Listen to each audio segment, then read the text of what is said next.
everybody. We are on day 12 and we are reading Job 32 through 34. So here we go. So these three men stopped answering Job because he was righteous in his own eyes. But Elihu, son of Barachel, the Buzite, of the family of Ram, became very angry with Job for justifying himself rather than God. He was also angry with the three friends because they had found no way to refute Job, and yet had condemned him. Now Elihu had waited before speaking to Job because they were older than he. But when he saw that the three men had nothing more to say, his anger was aroused. So Elihu, son of Barachel the Buzite, said, I am young in years, and you are old. That is why I was fearful. Not daring to tell you what I know, I thought age should speak. Advanced years should teach wisdom, but it is the spirit in a man, the breath of the Almighty, that gives him understanding. It is not only the old who are wise, not only the aged who understand what is right. Therefore I say, listen to me. I too will tell you what I know. I waited while you spoke. I listened to your reasoning while you were searching for words. I gave you my full attention, but not one of you has proved Job wrong. None of you has answered his arguments. Do not say, we have found wisdom. Let God refute him, not man. But Job has not marshaled his words against me, and I will not answer him with your arguments. They are dismayed and have no more to say.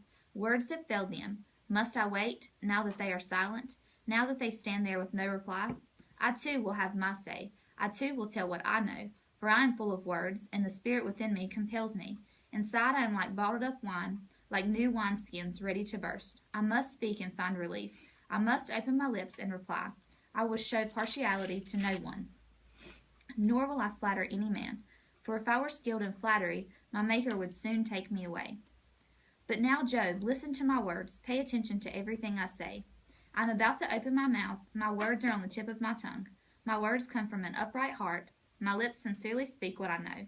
The Spirit of God has made me. The breath of the Almighty gives me life. Answer me then if you can. Prepare yourself and confront me. I am just like you before God. I too have been taken from clay. No fear of me should alarm you, nor should my hand be heavy upon you. But you have said in my hearing, I heard the very words. I am pure and without sin. I am clean and free from guilt. Yet God has found fault with me. He considers me his enemy. He fastens my feet in shackles. He keeps close watch on all my paths. But I tell you in this, you are not right, for God is greater than man. Why do you complain to him that he answers none of man's words? For God does speak, now one way, now another, though man may not perceive it. In a dream, in a vision of the night, when deep sleep falls on men as they slumber in their beds, he may speak in their ears and terrify them with warnings, to turn man from wrongdoing and keep him from pride, to preserve his soul from the pit, his life from perishing by the sword.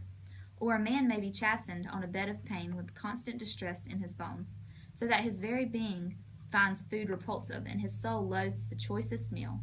His flesh wastes away to nothing, and his bones once hidden now stuck out. His soul draws near to the pit, and his life to the messengers of death.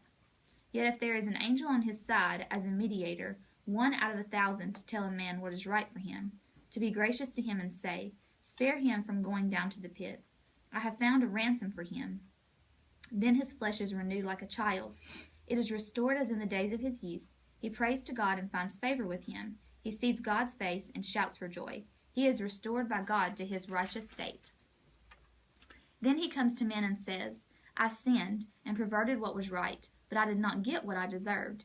He redeemed my soul from going down to the pit, and I will live to enjoy the light. God does all these things to a man, twice, even 3 times, to turn back his soul from the pit, that the light of life may shine on him. Pay attention, Job, and listen to me. Be silent, and I will speak. If you have anything to say, answer me. Speak up, for I want you to be cleared. But if not, then listen to me. Be silent, and I will teach you wisdom. Then Elihu said, Hear my words, you wise men. Listen to me, you men of learning. For the ear tests words as the tongue tastes food. Let us discern for ourselves what is right. Let us learn together what is good. Job says, I am innocent, but God denies me justice. Although I am right, I am considered a liar. Although I am guiltless, his arrow inflicts an incurable wound. What man is like Job, who drinks scorn like water? He keeps company with evildoers. He associates with wicked men. For he says, It profits a man nothing when he tries to please God. So listen to me, you men of understanding. Far be it from God to do evil, from the Almighty to do wrong.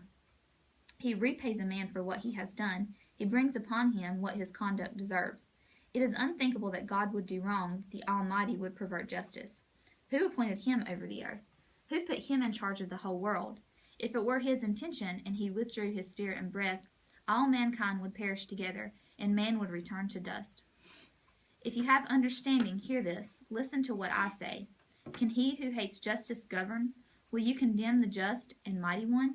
Is he not the one who says to kings, "You are worthless," and to nobles, "You are wicked"? Who shows no partiality to princes, and does not favor the rich over the poor? For they are all the work of his hands. They die in an instant in the middle of the night. The people are shaken, and they pass away. The mighty removed without human hand. His eyes are on the ways of men. He sees their every step. There is no dark place, no deep shadow where evildoers can hide. God has no need to examine men further, that they should come before him for judgment. Without inquiry, he shatters the mighty and sets up others in their place, because he takes note of their deeds. He overthrows them in the night, and they are crushed.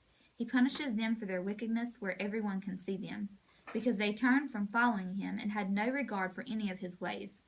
They caused the cry of the poor to come before him, so that he heard the cry of the needy. But if he remains silent, who can condemn him?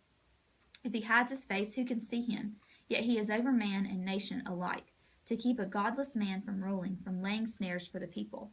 Suppose a man says to God, "I am guilty, but will offend no more. Teach me what I cannot see. If I have done wrong, I will not do so again." Should God then reward you on your terms when you refuse to repent? You must decide, not I. So tell me what you know. Men of understanding declare, wise men who hear me say to me, Job speaks without knowledge. His words lack insight. Oh, that Job might be tested to the utmost for answering like a wicked man. To his sin he adds rebellion. Scornfully he claps his hands among us and multiplies his words against God.